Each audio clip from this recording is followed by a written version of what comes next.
புதிய கமிஷனர் அமுல்ராஜ்னு போட்டிருக்காங்க. சரி வரட்டும், யார் வந்தாலும் நல்லது தான். ஆனால் இந்த அருண் பண்ண வேலையை மட்டும் பண்ணாதீங்க. புதிய கமிஷனருக்கு சொல்கிறேன், அருண் பண்ண வேலை பண்ணாதீங்க. பிடிச்சி குண்டர்கள் சட்டமாக போடாதீங்க. போட்டிங்கன்னா நாங்கள் விட மாட்டோம். மீடியாஸ், நேதாஜி டிஜிட்டல் மீடியாலாம் உங்களை கண்காணிச்சுக்கிட்டே இருக்கும். கடமையை செய்யுங்கள்.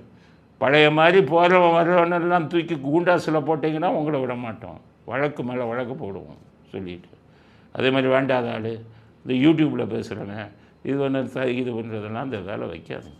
இப்போ பொன்ராஜ் அப்துல் கலாம் பிஏ அப்படின்னு சொல்லிக்கிறாரு. அவர் வந்துக்கிட்டு பெண்களை கேவலமாக பேசினார்.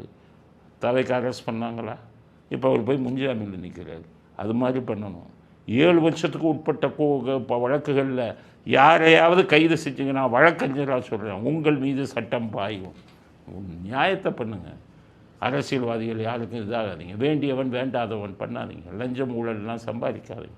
முன்னாடி இருந்த கமிஷனர் மாதிரி அடையாறு வீட்டுக்கு கூட்டிகிட்டு போய் கையை ஒடிக்கிறது, காலை ஒடிக்கிறது, இதெல்லாம் பண்ணிங்கன்னா மிகப்பெரிய கடுமையான நடவடிக்கை உங்கள் மீது சட்டம் நடவடிக்கை எடுப்போம்.